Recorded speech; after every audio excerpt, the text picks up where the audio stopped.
सिंगार circuit house road government गांव school के बाजू में बालाघाट। जिला मुख्यालय से कुछ दूर पर स्थित ग्राम साल्टिका के लगभग 1 सैकड़ा ग्रामीण गांव से तिरंगा रैली लेकर जिला मुख्यालय पहुंचे।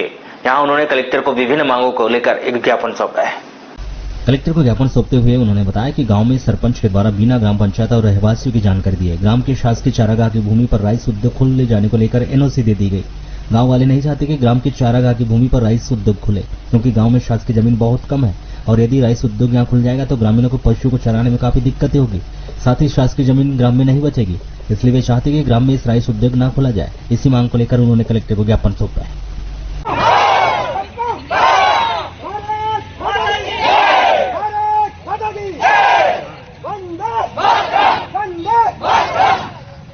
हो गया कंपनी हटाओ, ये करोगे आप लोग? करोगे? भारत माता की, भारत माता की, वंदे वंदे। वन की रक्षा कौन करेगा? वन की रक्षा कौन करेगा? वन की रक्षा कौन करेगा? कंपनी हटाओ, कंपनी हटाओ। मांग को लेके आप यहाँ पहुँचे?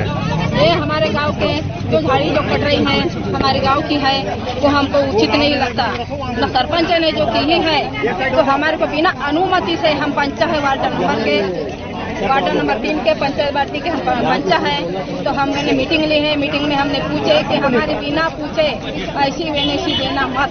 उसने हमारे को न बिना पूछे, न किसी जनता से पूछे, न पंचायत बाटी को पूछे, उसके बाद भी उन्हें बिना पूछे, उन्हें बिना अनुमति से उसने ये नोटिस दी है। हमको ये मंजूर नहीं है। आप क्या चाहते हो? आप हमारे गांव की जो झाड़ी पौधे कटे हैं वो हमारे गांव की जो झाड़ी कंपनी है, और हमारे गांव में जो राजनांदगांव की कंपनी कृष्णा में आई है, हम उसके विरोध में यहाँ तक आए हैं। चूंकि हमारे जो सरपंच महोदय है उन्होंने अपने स्टेटमेंट में कहा है कि ये राजनीतिक द्वेष भी हो सकता है, लेकिन मैं नहीं मानता कि हमारे गांव में वर्तमान समय में किसी प्रकार के राजनीतिक विरोध है, और विरोध नहीं भी है। और उसके बावजूद हम बता रहे हैं कि हमारा गांव जो है आज किसी भी राजनीतिक झंडे के तले यहाँ तक नहीं आया है।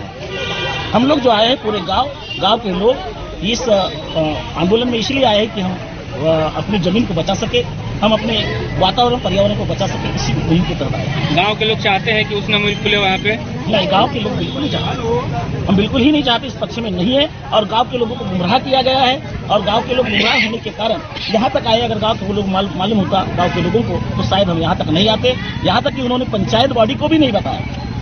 अच्छा सुरेंद्र डोंगरे जी, आप एक बात बताइए, इस मांग के लिए यहाँ आए, इसके बाद भी यदि मिल खुलेगा तो आगे क्या करेंगे आप लोग? हम इसलिए आगे और आंदोलन करेंगे, यहाँ तक कि मुख्यमंत्री तक ले जाएंगे, हम वहाँ भी अपनी ये बात रखेंगे, और किसी भी कंडीशन में सालेटिका ग्राम में हम उसका मिल को।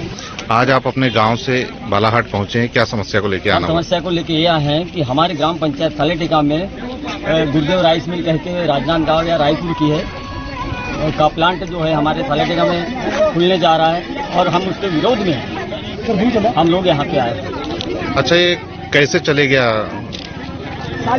इसका जाने का ये रहा कि हमारे ग्राम पंचायत की कोई जो ग्राम सभा लगी हुई थी, एमपी साहब आए हुए थे, उस बीच में ग्राम सभा लगी थी। बाकी पूरी जनता और सभी लोगों ने उस समय ये बोला गया था कि हमें ये प्लांट की जरूरत नहीं है, हमारे गाँव में प्लांट नहीं लगना चाहिए। लेकिन इतना होने के बाद भी फिर पंचायत बॉडी को, पूरे गाँव को जानकारी ये है नहीं कि मतलब एनओसी कैसे थी। तो क्या एनओसी दे दी है क्या आपके यहाँ? एनओसी दे दी है, फर्जी हिसाब से एनओसी दी है। साइन वगैरह जो है मतलब प्रोसीडिंग में जो हुई थी तारीख, वो प्रस्ताव। परिचय देंगे? मेरा नाम सूबेदार तोमेश्वर रामडाले, भारतीय थल सेना से सेवानिवृत्त जेई सिग्नल एंड सर्वे अधिकारी, ग्राम जरहाई तिरनापुर। बताएंगे आज आप कहाँ से ये रैली लेके आए हैं और क्या उद्देश्य है आप लोग का?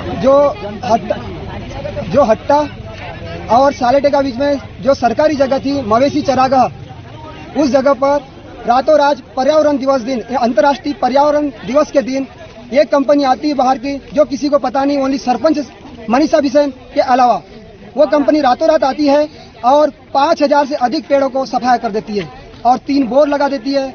उसी दिन वही जगह ट्रांसफार्मर लग जाता है और वहीं पूरे पेड़ को सफाई करके कंस्ट्रक्शन वर्क चालू हो जाता है। ये अचानक रातों रात कैसे संभव हुआ और ये किसके सहयोग पे हो रहा है? हम जिससे भी है शासन से गुहार करते हैं कि 5000 पेड़ का मार्च 2025 सुप्रीम कोर्ट के फैसले के अनुसार मैं चाहता हूं कि हर एक पेड़ का 1 लाख के हिसाब से 5000 पेड़ों का 5 अरब रुपए सरकार के खाते में जमा हो और उस जगह पे पुनः वृक्षारोपण करके उस जगह को मवेशी चरागाह के लिए छोड़ दिया जाए और कंपनी तुरंत वहां से अपना बोरिया बिस्तर मार के बांध के निकल जाए।